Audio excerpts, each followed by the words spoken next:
जी तो स्टूडेंट्स, अब हम बात करने वाले हैं बहुत इंपॉर्टेंट टॉपिक ऊपर, जो कि है सेमीकंडक्टर्स। सेमीकंडक्टर क्या होता है? सेमीकंडक्टर को अगर हम डिफ़ाइन करें तो हम कहते हैं कि ये ऐसे एलिमेंट्स होते हैं जिनकी कंडक्टिविटी जो होती है वो बिटवीन होती है कंडक्टर और इंसुलेटर के दरमियान में। कंडक्टर और इंसुलेटर के दरमियान में होते हैं, मतलब जो हमारे पास कंडक्टर और इंसुलेटर के बीच में आएंगे उनको क्या नाम देंगे जी? सेमीकंडक्टर। जिस तरह हम देखते हैं जो केमिस्ट्री के अंदर एलिमेंट हमारे पास होते हैं मेटल्स और नॉन मेटल, और कुछ एलिमेंट ऐसे होते हैं जो मेटल और नॉन मेटल के बीच में आते हैं, उनको हम मेटलॉइड कहते हैं।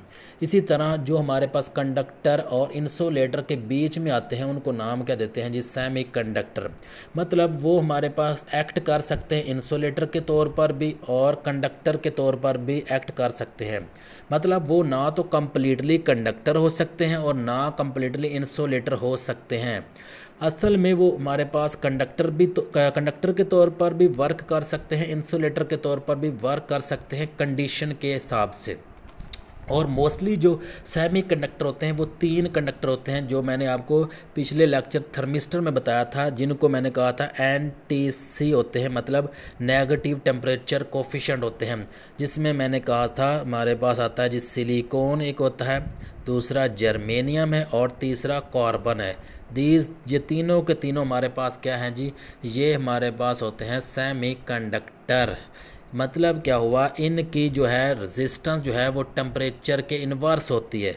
Resistance inversely proportional to temperature होती है। जबकि हमारे पास जो कंडक्टर होते हैं उनकी रेजिस्टेंस जो होती है, कंडक्टर की रेजिस्टेंस टेम्परेचर के डायरेक्ट रिलेशन में आती है। जबकि हमारे पास जो सेमी कंडक्टर होते हैं सिलिकॉन, जर्मेनियम, कार्बन, इनकी रेजिस्टेंस टेम्परेचर के इन्वर्स रिलेशन में होती है। मतलब अगर टेम्परेचर बढ़ता है तो रेजिस्टेंस कम हो जाती है, लेकिन कंडक्टर के केस में टेम्परेचर बढ़ता है तो रेजिस्टेंस भी बढ़ जाती है। लेकिन जब के जो हमारे पास है सेमी कंडक्टर के केस में ऐसा बिल्कुल नहीं होता, क्योंकि इनके केस में रेजिस्टेंस और टेम्परेचर का इन्वर्स रिलेशन होता है।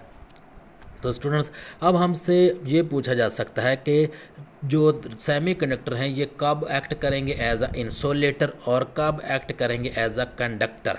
तो याद रखें स्टूडेंट्स, जब टेम्परेचर हाई होगा, जब मेरे पास क्या होगा जी? टेम्परेचर हाई होगा। टेम्परेचर जब मेरे पास हाई होगा तो क्या होगा? टेम्परेचर अगर हाई होगा तो इनकी रेजिस्टेंस कम हो जाएगी। क्या होगा जी? टेम्परेचर हाई होगा तो रेजिस्टेंस कम हो जाएगी। अगर रेजिस्टेंस कम हो जाएगी तो क्या होगा? हमें पता है रेजिस्टेंस और करंट का इनवर्स रिलेशन होता है। तो अगर रेजिस्टेंस कम होगी तो करंट जो होगा वो बढ़ जाएगा। तो जब करंट बढ़ जाएगा तो मैक्सिमम करंट किस में से गुजर सकता है? कंडक्टर में से। मतलब हमारे पास सेमी कंडक्टर के तौर पर वर्क कब करेंगे? जब हम उनका टेम्परेचर बढ़ाएंगे। टेम्परेचर बढ़ाएंगे, रेजिस्टेंस कम हो जाएगी। रेजिस्टेंस कम हो जाएगी तो क्या होगा? करंट बढ़ जाएगा। तो जब करंट हमारे पास बढ़ जाएगा तो हम कहते हैं कि वो कंडक्टर के तौर पर एक्ट करेंगे। अब हमारे पास इंसुलेटर के तौर पर कब वो एक्ट करते हैं? जब हम क्या कहते हैं, जब हमारे पास टेम्परेचर को कम करेंगे। जब हम टेम्परेचर को कम करेंगे तो क्या होगा जी? रेजिस्टेंस बढ़ जाएगी। रेजिस्टेंस बढ़ जाएगी। जब रेजिस्टेंस बढ़ेगी तो क्या होता है, इसके मुताबिक अगर रेजिस्टेंस यहाँ से बढ़ जाती है तो करंट कम हो जाएगा। करंट हम कहेंगे फ्लो ही नहीं करेगा। तो ऐसे हमारे पास डिवाइसेस जिसमें से करंट नहीं गुजर सकता उनको हम क्या कहते हैं? इंसुलेटर।